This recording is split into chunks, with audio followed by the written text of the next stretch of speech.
Kendaraan listrik berkembang dengan berbagai inovasi di dunia, sebagai salah satu solusi kendaraan dengan energi terbarukan. Terbitnya Peraturan Presiden Nomor 55 Tahun 2019 tentang percepatan program kendaraan bermotor listrik berbasis baterai untuk transportasi jalan merupakan salah satu komitmen pemerintah untuk mendukung industri kendaraan listrik nasional.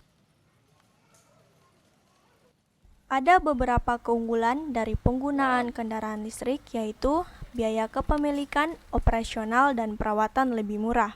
Sebelumnya, memiliki kendaraan listrik memerlukan biaya yang besar, namun kini seiring berkembangnya teknologi, maka biaya pembelian dan perawatan kendaraan listrik semakin murah. Kini baterai listrik juga sudah diproduksi massal sehingga total biaya kepemilikan semakin rendah. Dengan harga kendaraan listrik berkisar sekitar 10 juta rupiah hingga 30 juta rupiah. Dengan kecepatan rata-rata sekitar 60 km per jam sampai dengan 70 km per jam dirasa cukup untuk penggunaan sehari-hari di dalam kota.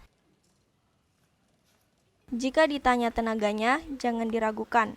Kendaraan listrik sanggup mengangkut sampai dengan 170 kg beban dan juga dapat menempuh jalur menanjak dengan cukup baik. Jika dibandingkan, biaya pembelian bensin memerlukan biaya yang lumayan besar, semisal 15.000 per liter. Jika sehari 1 liter, maka sebulan perlu biaya Rp450.000. Dengan setahun diperlukan biaya pembelian BBM Rp5.400.000 hingga 5 tahun memakan biaya sebesar Rp27 juta. Sedangkan biaya pengecasan kendaraan listrik dengan kapasitas baterai sekitar 1 kWh membutuhkan sebesar Rp1.500. Dengan kapasitas jangkauan sekali cas penuh adalah sekitar 50 km. Ini jauh lebih hemat dibandingkan dengan kendaraan berbahan bakar bensin. Kendaraan listrik ini dapat diisi dayanya pada sumber listrik di rumah, tenaga matahari, ataupun solar panel. Tidak perlu mengganti oli, kita hanya perlu merawat rem, ban, dan suspensi kendaraan listrik, sehingga Anda tidak perlu sering-sering membawa kendaraan Anda ke bengkel servis.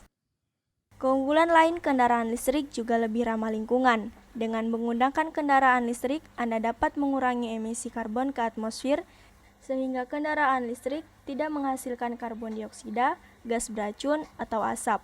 Kendaraan listrik mengeluarkan emisi minimal atau relatif nol emisi karbon dioksida dibanding kendaraan yang menggunakan bensin atau diesel. Masa pakai baterai kendaraan listrik bergantung dari jenis dan penggunaan baterai listrik. Sebagian besar produsen motor memberi garansi daya tahan baterai listrik selama 3 tahun, namun kenyataannya masih bisa digunakan hingga 5 tahun, bahkan lebih. Kita semua berharap harga jual yang semakin turun agar kendaraan listrik semakin merakyat di Indonesia. Tim Liputan untuk Seputar Nabire.